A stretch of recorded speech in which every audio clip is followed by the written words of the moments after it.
when it comes to qualitative research, I like to use this view of epistemology. When we are doing research that is qualitative in nature, your entire research now becomes an epistemic architecture. Now, what does epistemic mean, right? Because epistemic is very philosophical. It comes from the word epistemology.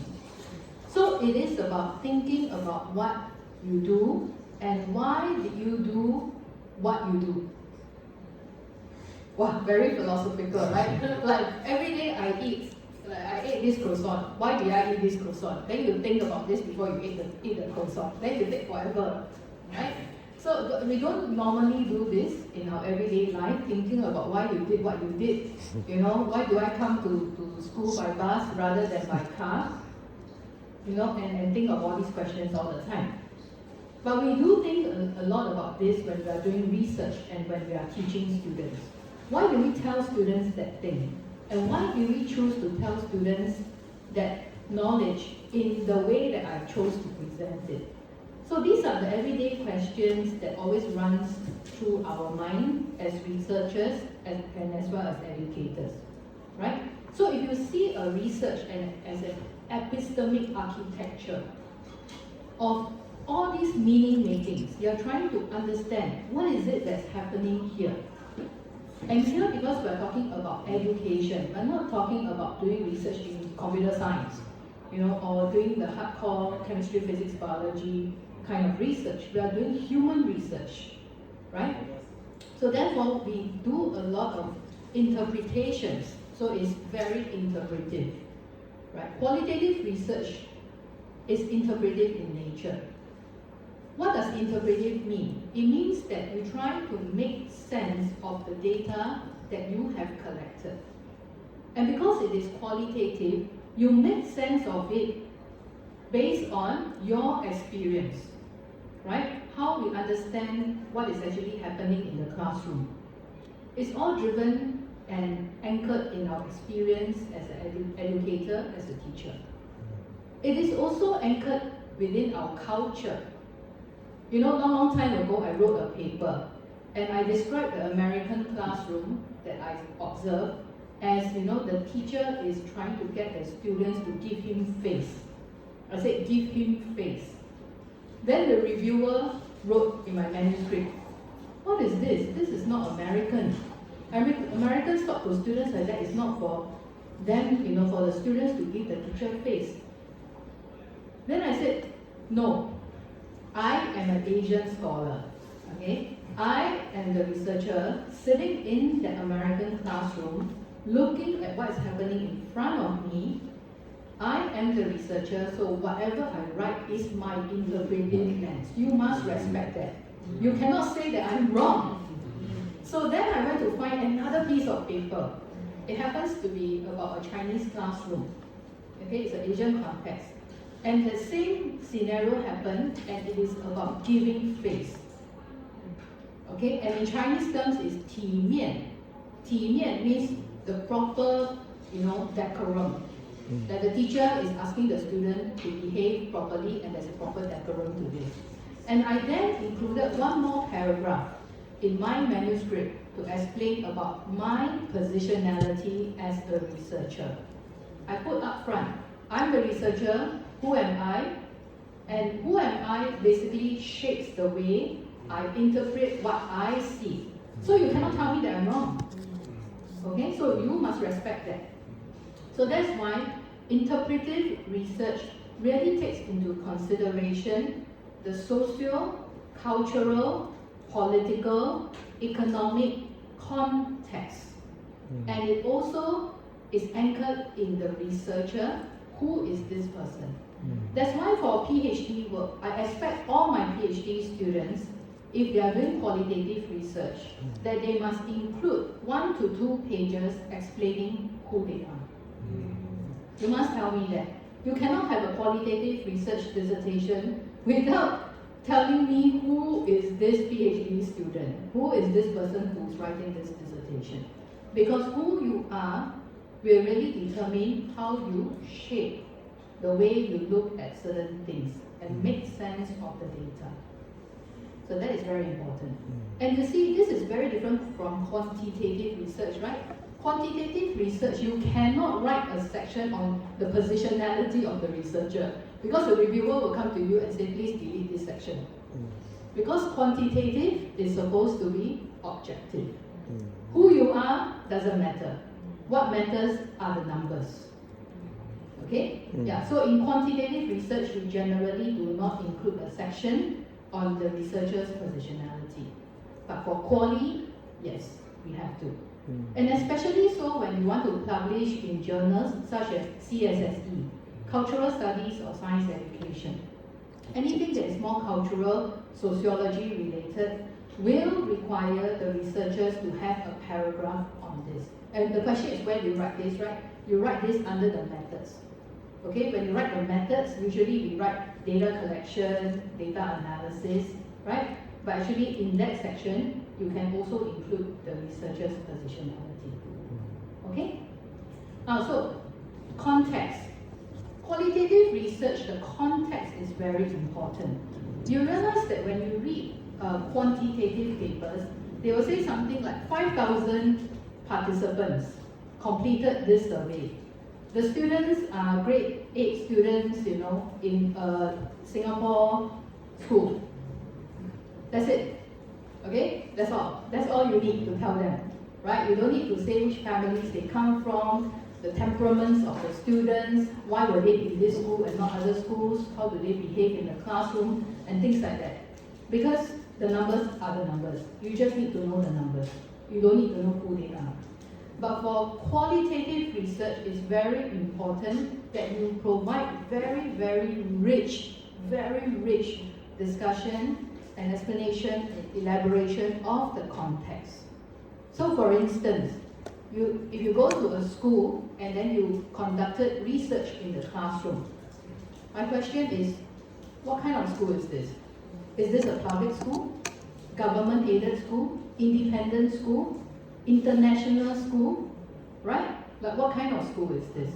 It doesn't matter if, let's say, it is international school and it only makes up 0.1% of the Singapore population, because that can become a case study research.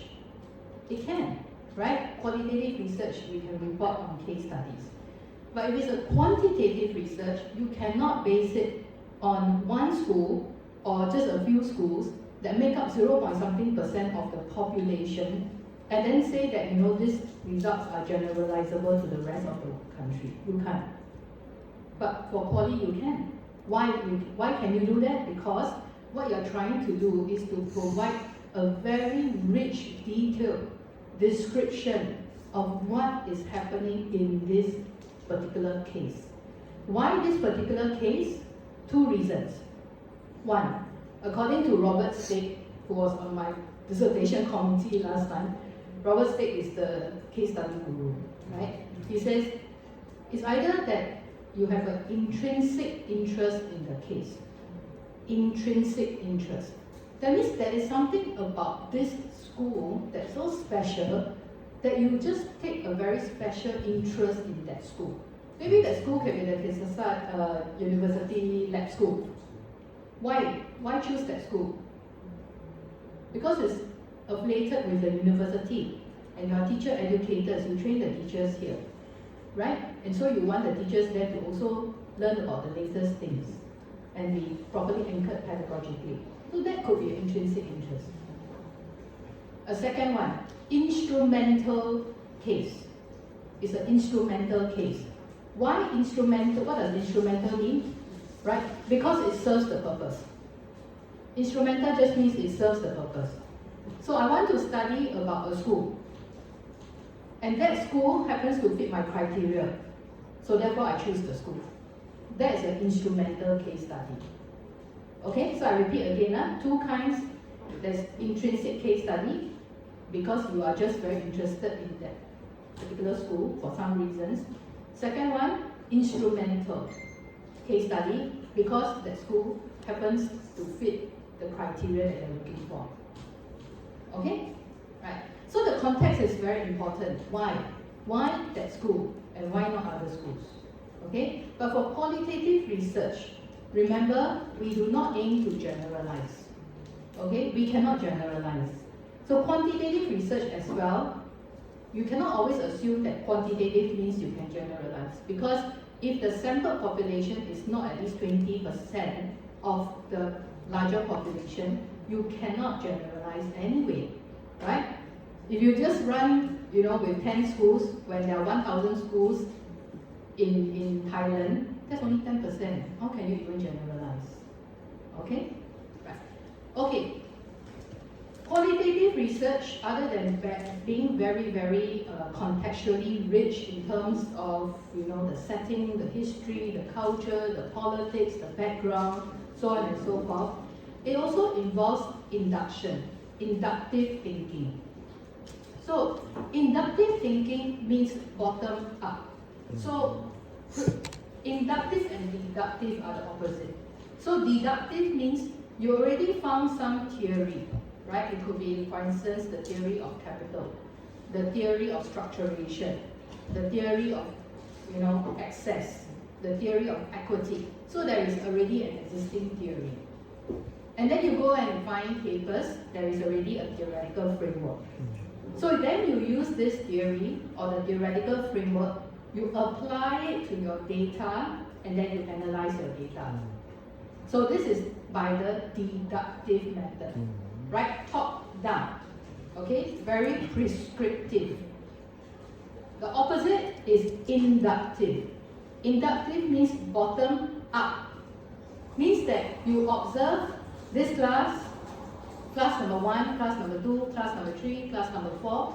You see this pattern happening, then you realize, hey, there's something going on here. Okay, then you draw themes. So this is bottom up. You figure out something from observation, not from a theoretical lens that you apply on it. Okay, so top down versus bottom up. Alright? So qualitative research is really different from quanti, because quanti will give you a general sensing. But quali really helps you to understand what is actually going on. What is actually going on here? Okay, does everyone understand this? Okay? I don't want to talk about mixed methods. I need to stay here for 1 week to talk about mixed methods. Because I had to take a course, a 13-week course with Jennifer Green, those days as a grad student, just to understand mixed methods. Because there are just so many things to talk about. Okay? So today we just focus on quali, but really quali you can talk about it for 1 month. Because it really depends on which paradigm it comes from, are you talking about a postmodern theory, critical studies or whatever. Okay, now I'm going to talk about the next. So today I'll show 2 examples from my paper. Okay, so there are many ways in which you can do qualitative research. There are many ways in which you can present the qualitative data. But today I picked two of my papers. Now this paper was published, I think, sometime quite a number of years ago, and it was actually about 2 teachers. Okay, Dr. Rosa and Lilin. Okay, both of them are teachers. Now, Dr. Rosa was a Hispanic chemistry teacher in a specialized STEM school that's very famous in the US. Now, she's a Hispanic woman, okay, and when I interviewed her, I realized there's so many things about this woman. Okay, she was born in Puerto Rico, but she went to the US, to pursue her PhD in chemistry. We're not talking about, being like a Spanish teacher, or being a language teacher. She was actually a chemistry person. Okay, so a woman in STEM. And being offered a scholarship from the top university in the US, Michigan State University, MSU, which is like, wow, okay? Chemistry, scholarship, Puerto Rico. You see all these things sometimes don't come together, right? Huh? Is that, So it was very interesting that, when she was in Puerto Rico, she had experienced an abusive relationship. Okay, so her husband, partner wasn't nice to her. So she was a single mom, she had a daughter, And then she got a scholarship. She went to the North America, got her PhD. Okay, so she was sharing her experience. And then she also shared this experience of, when people look at her, like for example, if, I use you as an example, okay? So, people would talk with her and then they would ask questions like, oh, so so Rosa, what do you do? Then Rosa will say, I'm a chemistry, so what do you think? What do you think I do? Then, then the person, cannot guess what is it that she does. Then she will say, oh, I'm a teacher, okay? A teacher in this XYZ school. And then people will like, oh, and they will ask her, so what do you teach, right? Because when you say you're a teacher, people will ask like, so what do you teach? So oftentimes people will guess Spanish, okay? They say, no. And then she will say, chemistry. Then she will get two kinds of responses, okay? So that was in the interview when she told me. So you tell me what is the difference, Somebody will say, really? Okay? Then the other response that she will get is, really? Okay, you tell me what's the difference. Really? Don't believe? Really?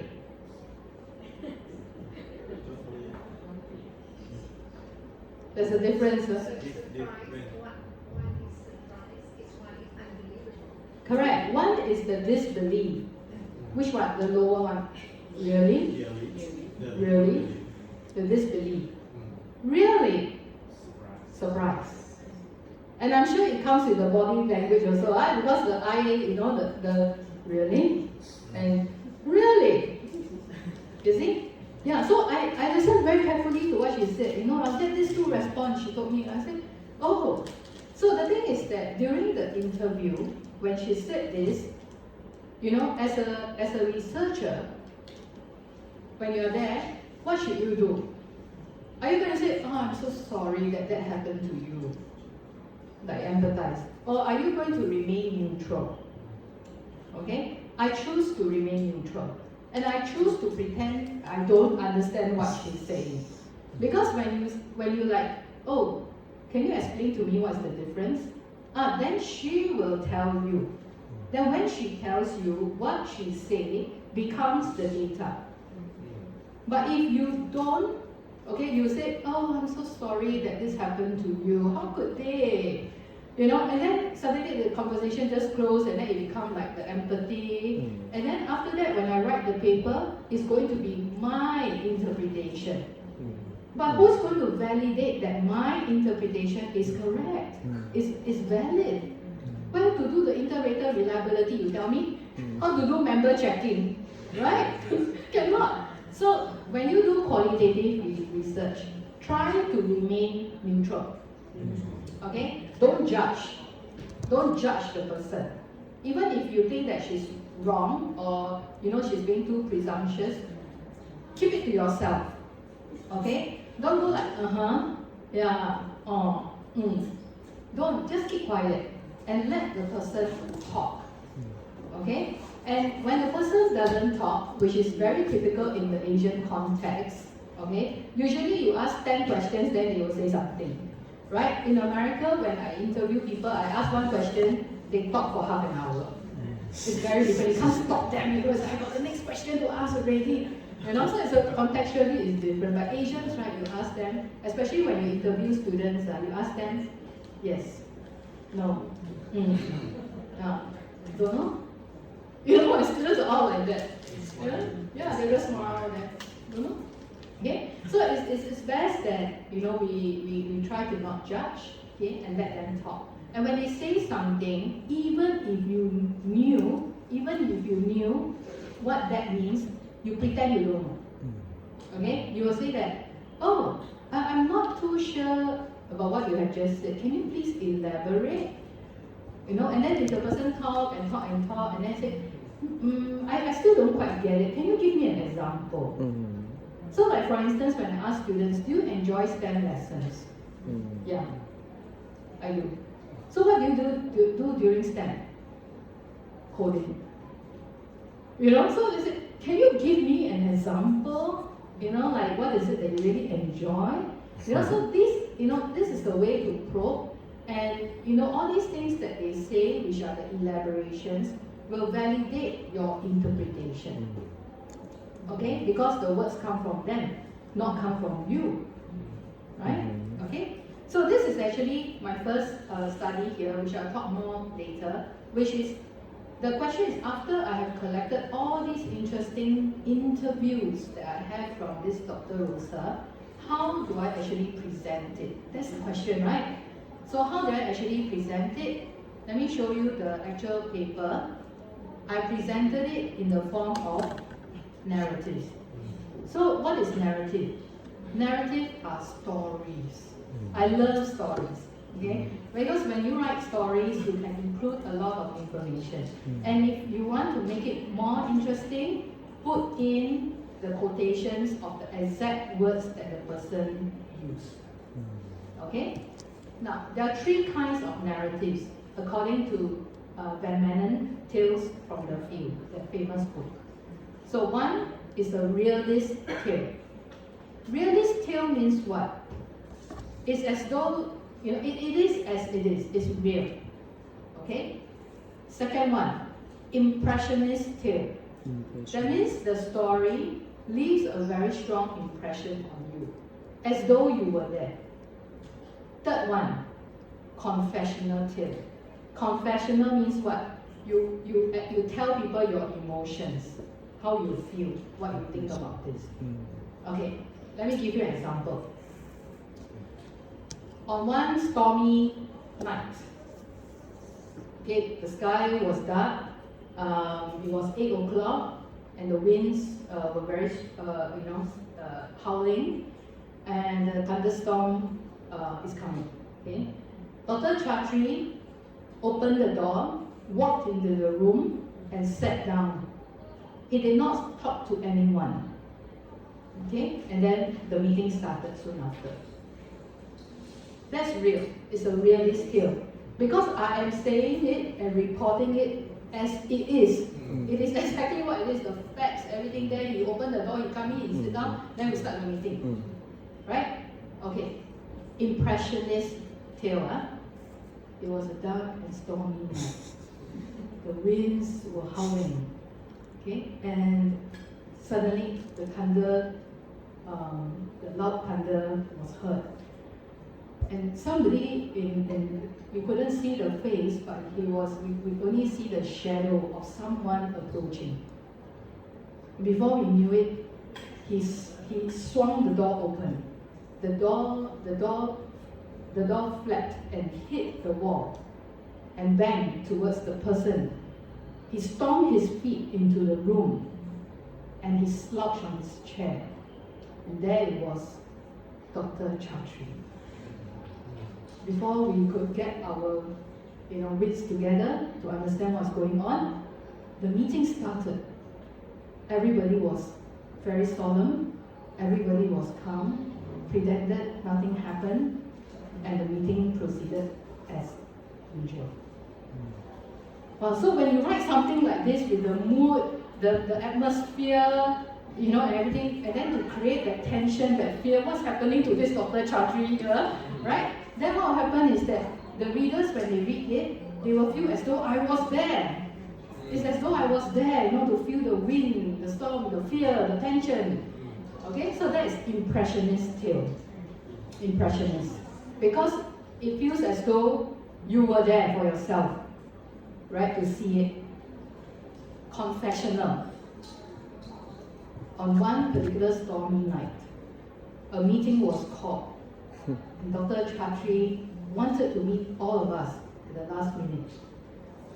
We were unsure what was the agenda of the meeting.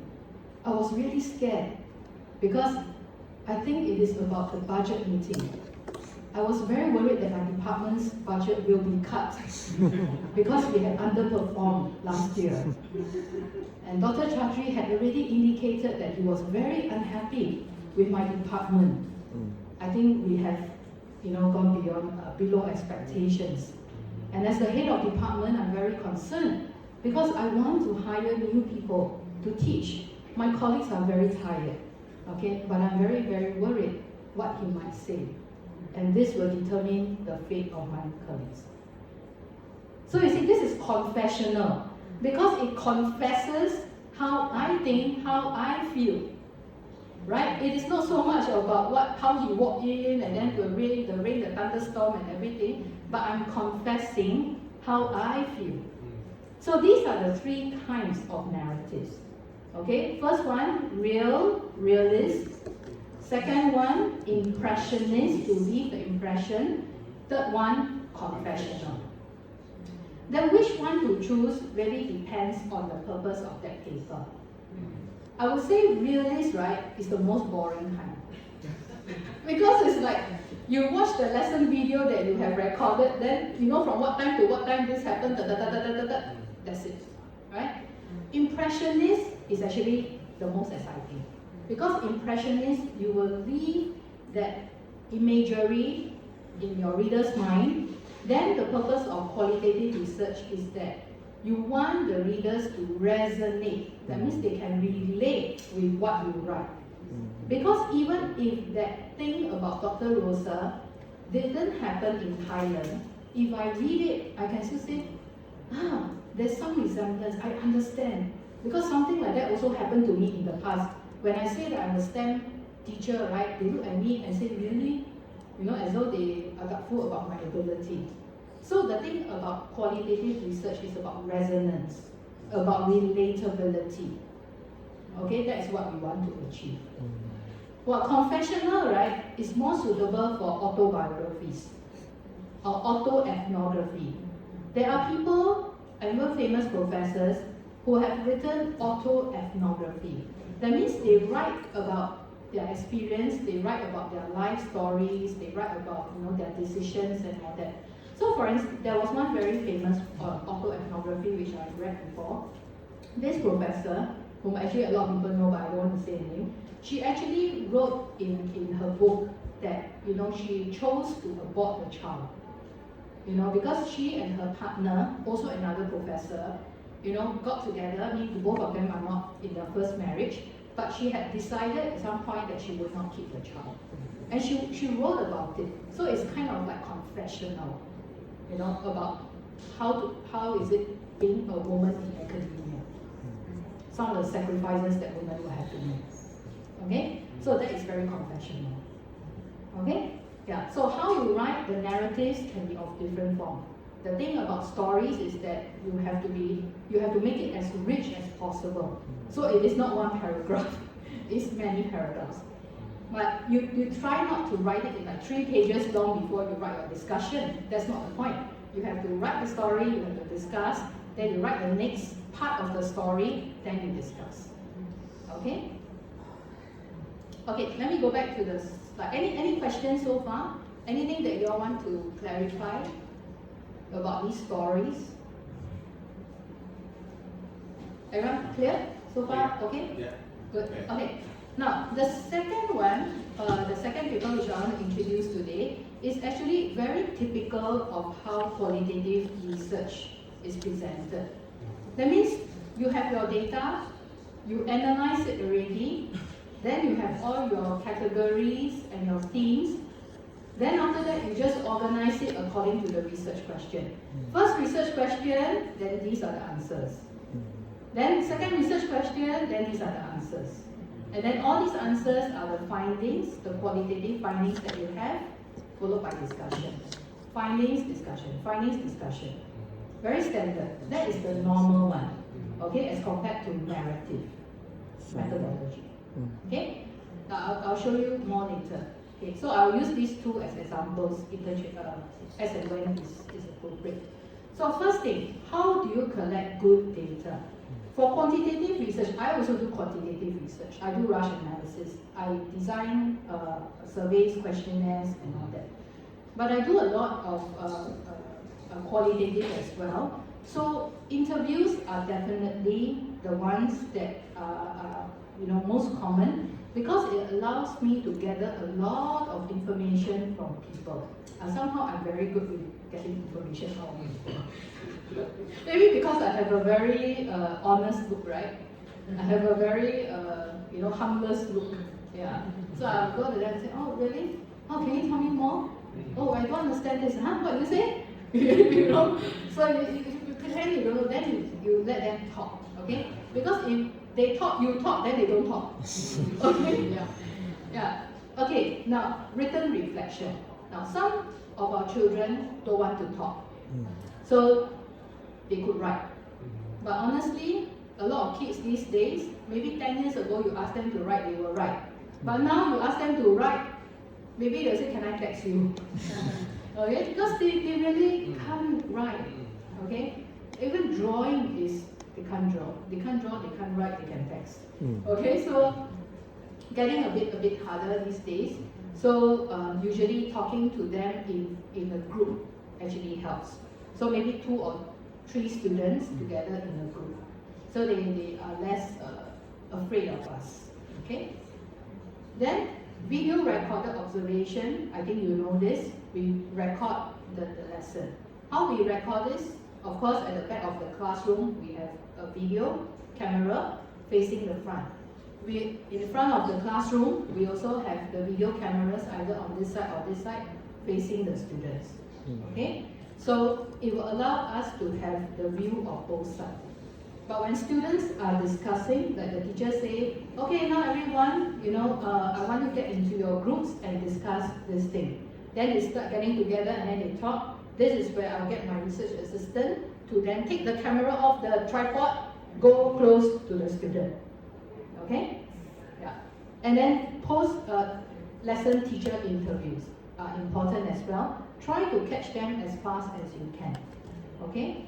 Now, the other kind of research that I also do, which is a mixture of quality and quantity, is eye trackers. Yeah.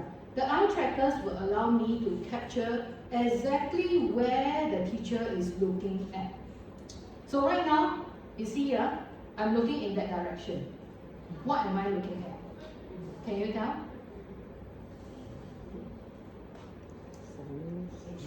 Can you see what am I looking at? No, Can you guess? no, see. You only know the direction, right? You can't tell. You see, so when you do videoing, you get a sensing that the teacher is looking in this direction. But what happens if that student is a child with special needs? And I want to see how the teacher actually teach students with special needs. How do I know whether she's looking at the child? She could be looking at the picture behind. I have once done a study of an experienced teacher and a novice teacher. Both of them put on eye trackers. It was very interesting that we saw the novice teacher who had only 1 year of teaching experience. Her eye gaze, the dot of where she's looking at, is in the ceiling. Then we thought, oh, maybe we didn't calibrate our equipment properly, so maybe all went up on the ceiling. Then we thought, okay, better check with her. So we asked the teacher, now we play the video for you to see, okay? You see where are all the dot in the ceiling? Is there something wrong with our equipment? She said, oh, I didn't realize that. But it makes sense because I have to teach biology, but I'm not a biology teacher. So I'm very scared that I might say something that is wrong. So whenever I want to say something, I think. And then in order to not be distracted by the faces of the student, I look up there. Usually when you're thinking, right, so her eyes are up there. Then for the experienced teacher, it's the other way around. Her eyes are on the students. But which student? We saw something very interesting. Whenever a student talks, her eyes immediately zoom. Then zoom, zoom, zoom. We said, what, is she a hawk? Her eyes go zoom, zoom, zoom. And I said, my goodness, then the student stood up, went to the trash bin to throw something. Her eyes also. Then we were like, hey, can you go like that now? Can you, like the student talk, let them talk a bit, it's okay, you don't have to always relax lah. So it was very interesting, the experience and the inexperienced teacher, the differences, in terms of their behaviors. But You see, at the end of the day, eye tracking data, the data that's generated gives us the matrices.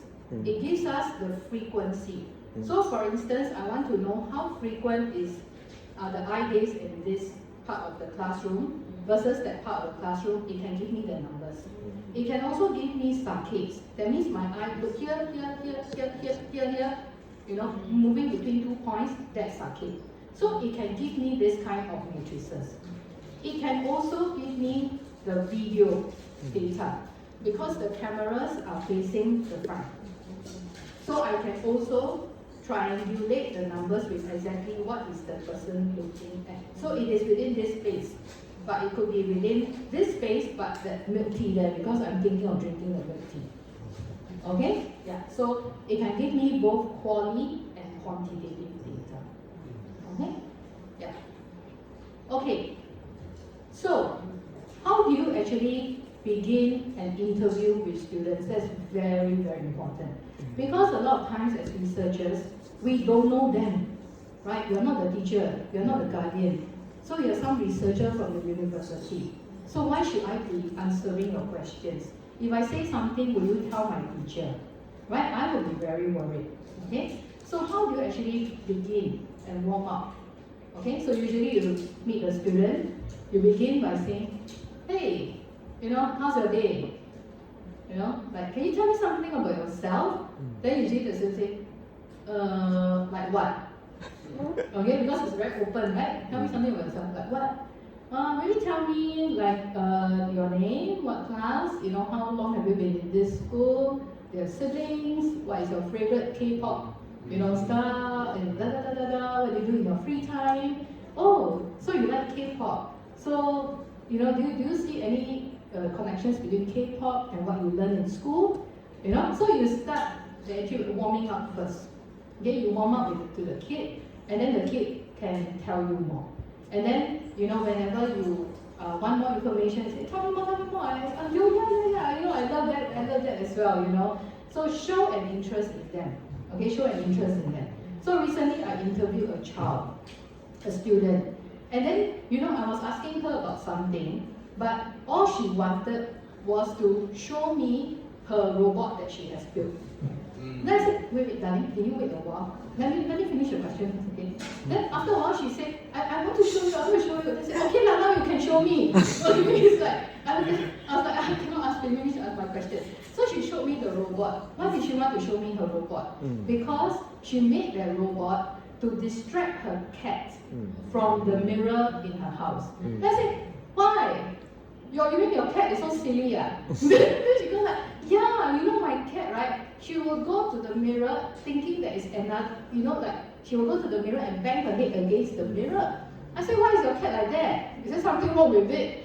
Then she said, no, because the cat thinks that is another cat, so want to play with that cat. And then you're going to bang the head against the mirror, and then I scared the mirror will break, and then the cat will get injured.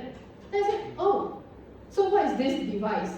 Then she said, if once the cat gets too close to the mirror, it will start spinning something to distract it, and then the cat will think that it's a toy, and then go after it. So that will distract the cat away from the mirror. So she started telling me more and more and more. Then I realized, oh, that is where her STEM interest is. She's not really interested in the STEM, she's interested in the cat. And she's coming up with a solution for the cat that she loves. Then I said, oh, so this is your own project? I said, no, this is with another student. So is she also a cat lover? I said, yeah, we love cats. I said, now I understand. So it's quite interesting that how they want to tell you things, and after a while they just want to show you things that are outside and beyond. But of course, this girl is very enthusiastic. I have also seen students who just refuse to speak.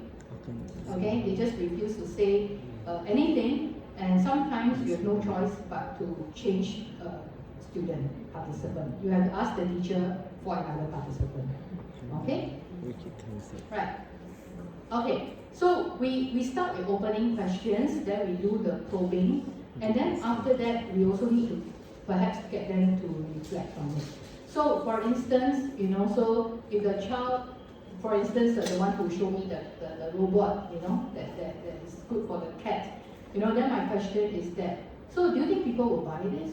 You know, like, who else do you think will be interested? You know, get her to think about it, because this is a solution for yourself.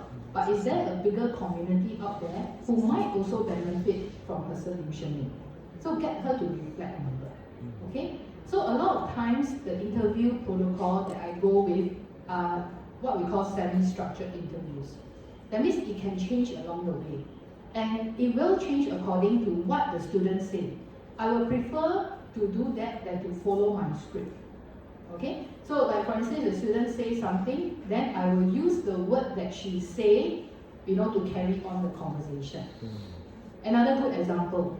One day a student during the interview said, we roast the teacher. I said, hello, roast? You mean like barbecue roast the teacher? She said, yeah, roast. I said, how you spell it? R-O-A-S-T, roast. Huh? I said, huh? You barbecue a teacher? What do you mean by that? You know, then she said, oh, you don't know? Like all of us know. So I said, what is that? To be honest, I really didn't know. So roasting, right, is where they try to make fun of a teacher. They try to challenge the teacher. Then when the teacher had a meltdown, right, they win. Okay. Yeah. So when the teacher like so embarrassed, right, they win.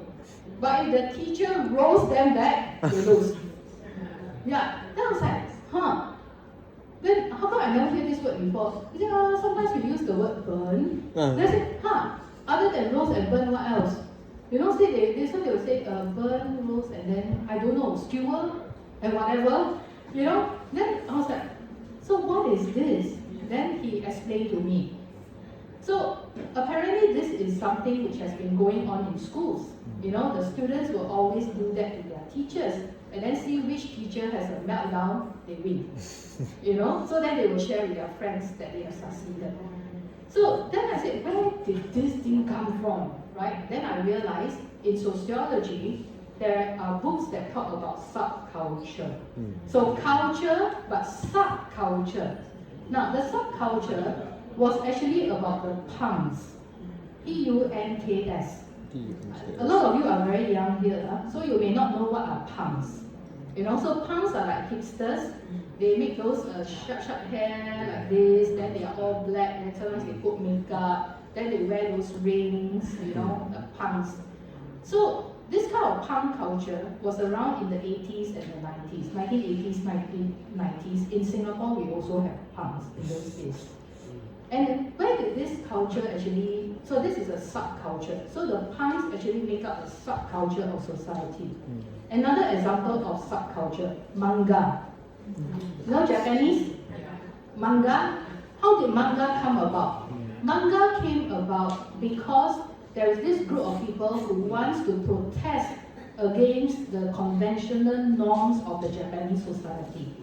Because Japanese society have a certain way of living, behaving, you bow, you do this, you do that. So manga came about because these people wanted to go against the norms of the Japanese society.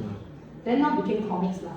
Okay? So the manga, that was the origins of it. So these people, this group, are actually the subculture of the normative culture. Okay? So same thing, when the students sit in rows, they are actually creating this subculture in the school culture. It was so exciting. When they told me this, right, do you know after that, I wrote a new research grant. And I really studied subculture. Okay? Yeah, so that's the inspiration in talking with students as well. And I actually wrote papers about this. Okay, the subcultures of students in the lower ability classes. Okay? And it's quite interesting. I found out that actually this origin of roasting came from the African American communities. So in the US, African American communities, the children will come out to the streets. Okay? So they will stand around in the streets, never go to school or whatever, then they hang around, then they start roasting each other. So I say something to you, you say something to me, I say something to you, you say something to me, you get angry, you lose. Okay? So they will even say things about their mother, their father, and things like that. So not nice, okay? But it is their way of interacting and their game. And this has also appeared in the British a variety show. It is in the British variety show where they have two groups of celebrities, famous, actors and actresses, two groups of them on TV. Then they start roasting each other also. So it is actually on TV. And this kind of roasting, until today, is still around. That's why it's a subculture. If it is not around, it wouldn't be called culture. Right? Culture are things which stay, and it represents something about the community, about the students. Alright? As much as we as teachers think that school should be like that, actually our students are also creating subcultures. Okay? Okay, now analysis. Are we running out of time? Are we good on time? Okay. Just stop me, right? Now I can talk forever.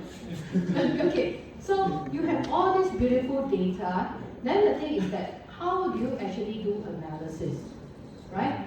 Now, so imagine, let's say you have 10 interviews that were done.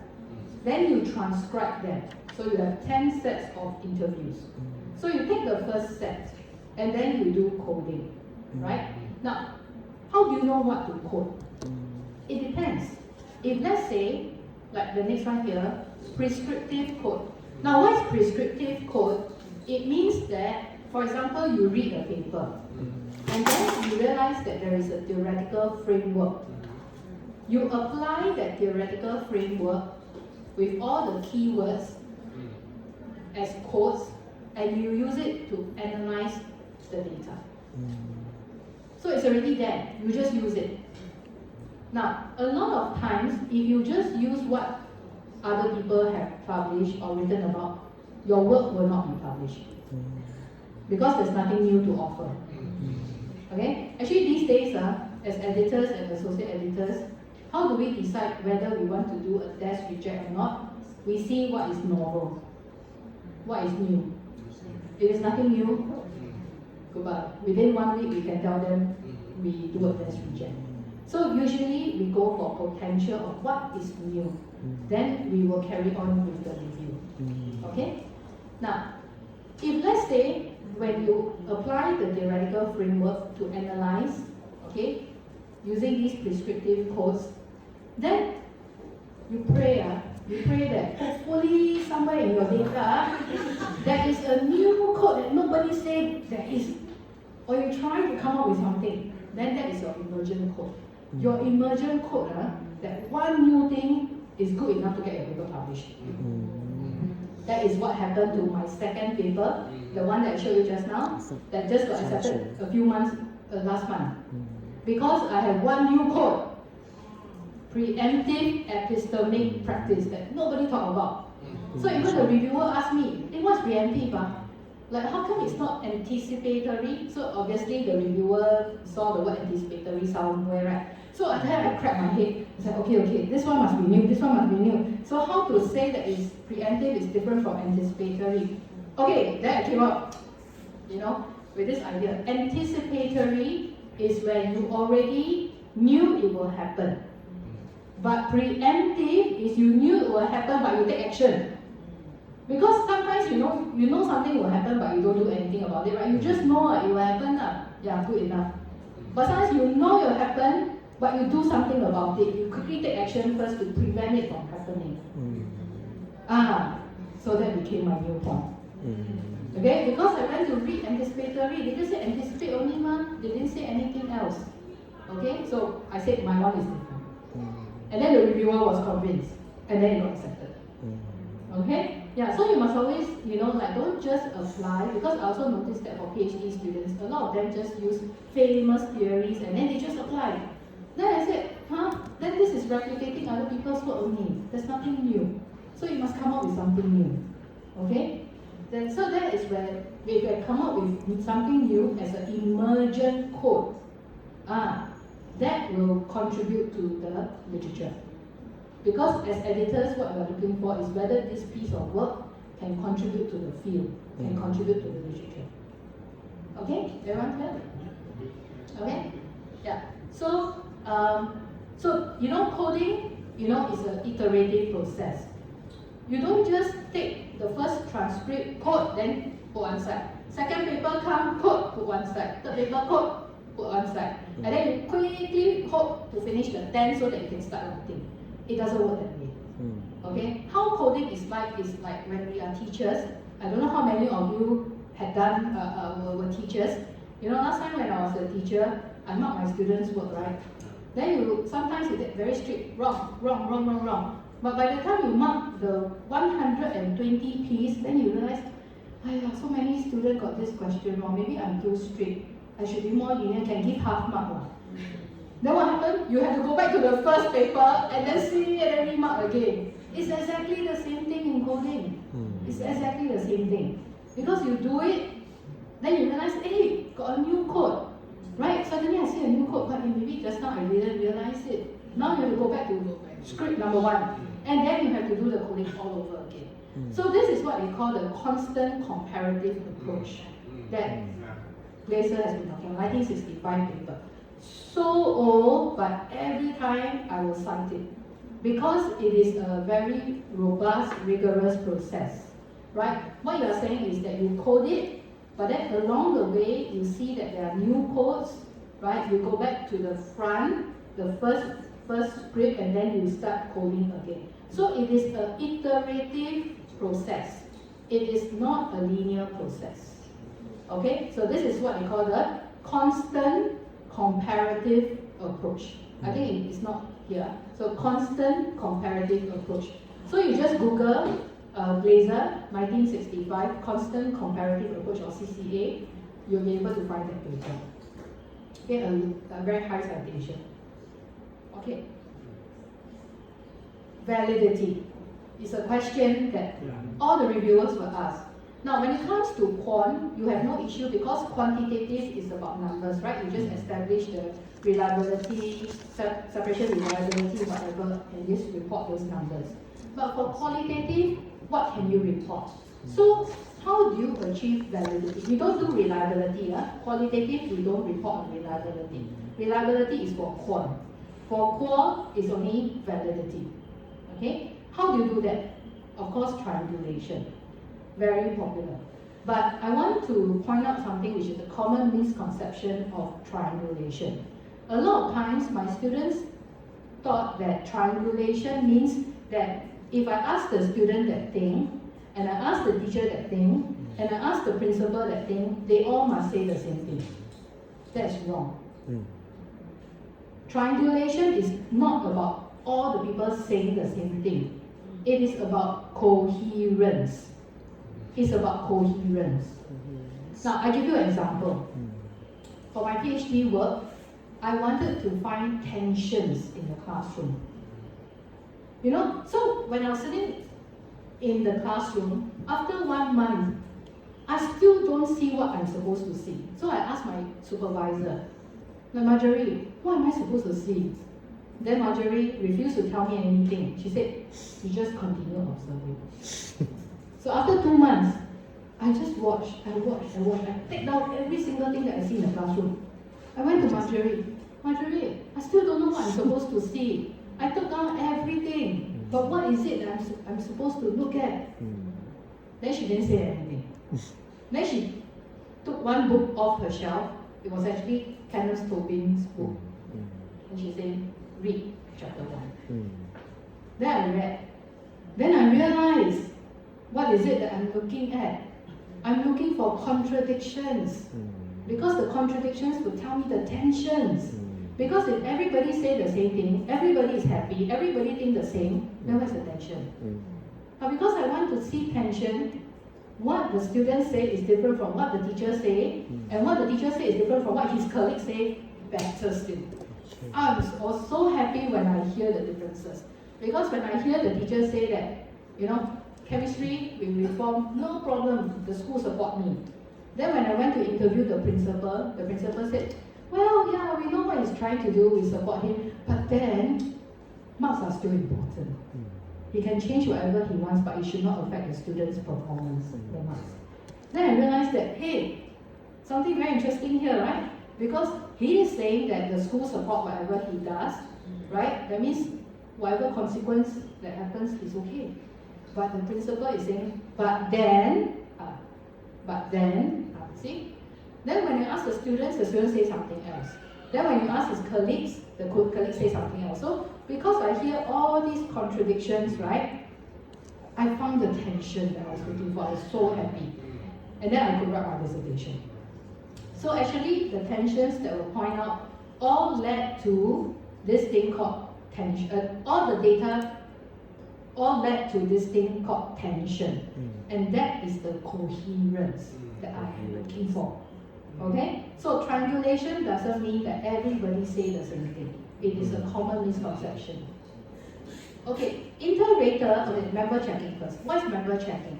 Member checking means that you let the participant check your interpretation. So my PhD student, who is like supposed to submit her dissertation today, she told me that she did some interpretation of the student, but I felt not very nice to say that about the student.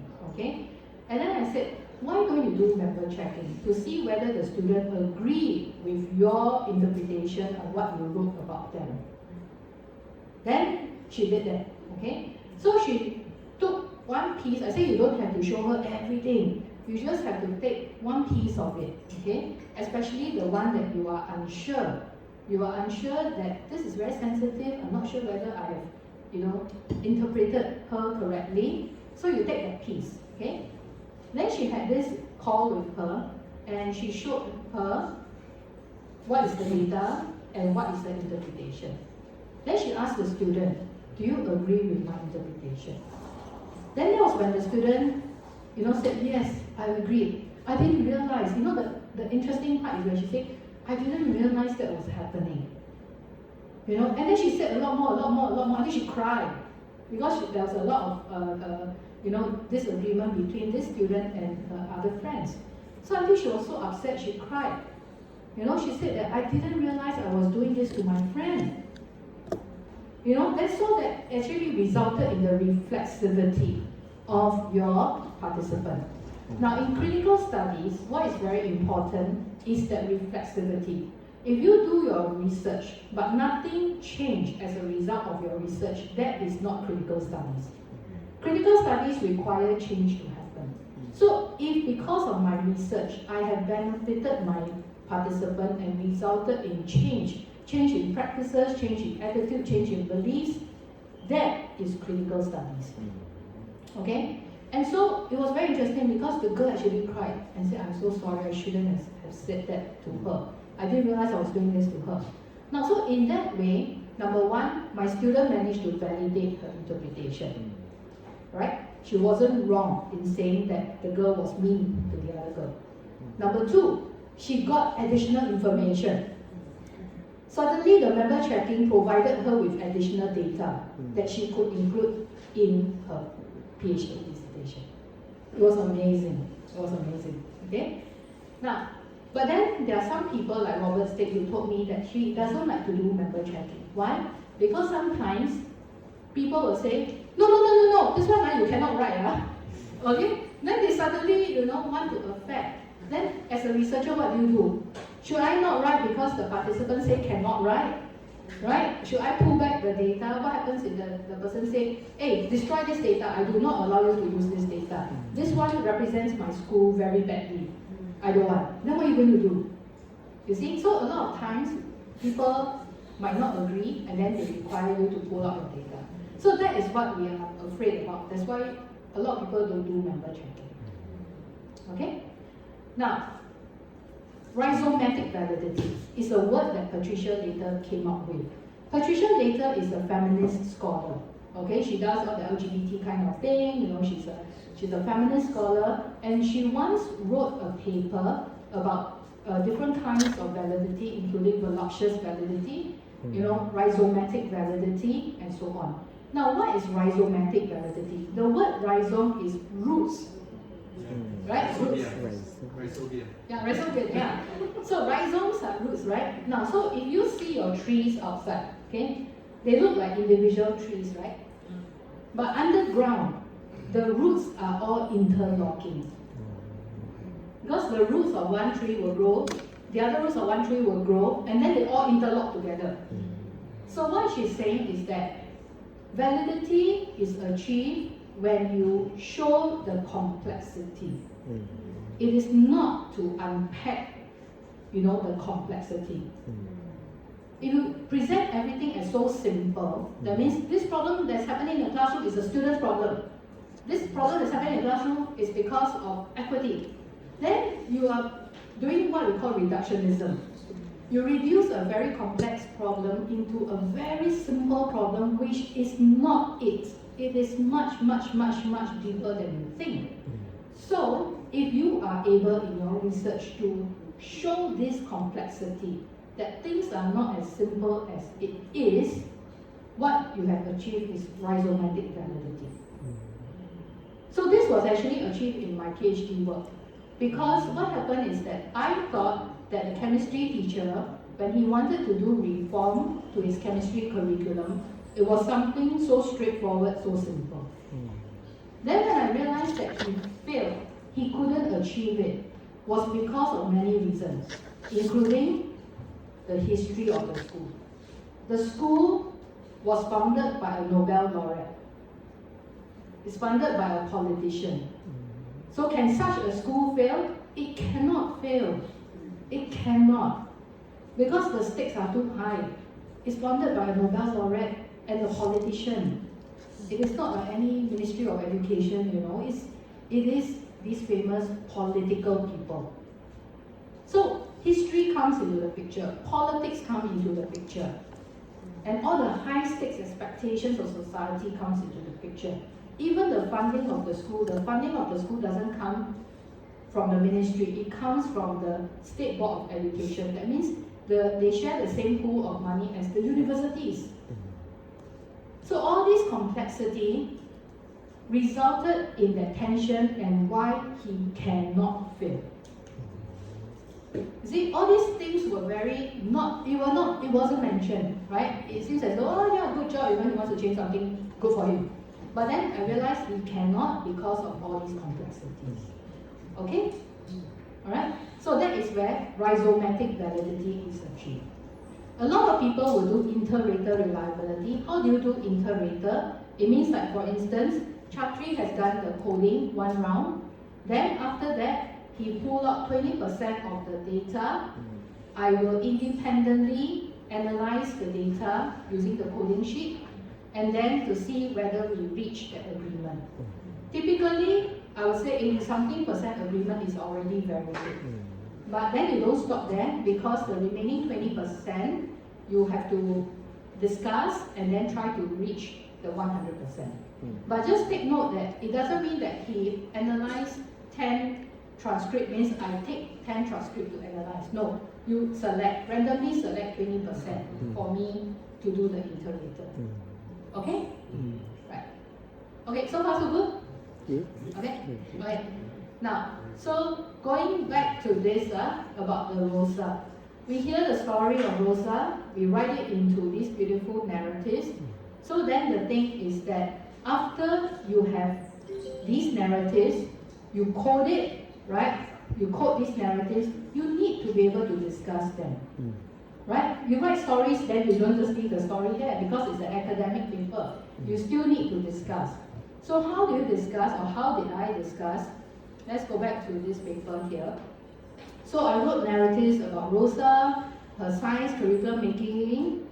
Then there was another teacher, which I will not mention here. And then you see the discussion.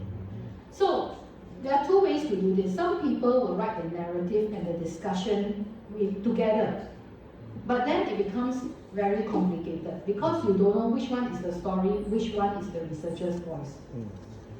So people will intentionally separate it out. Story is story, discussion is discussion.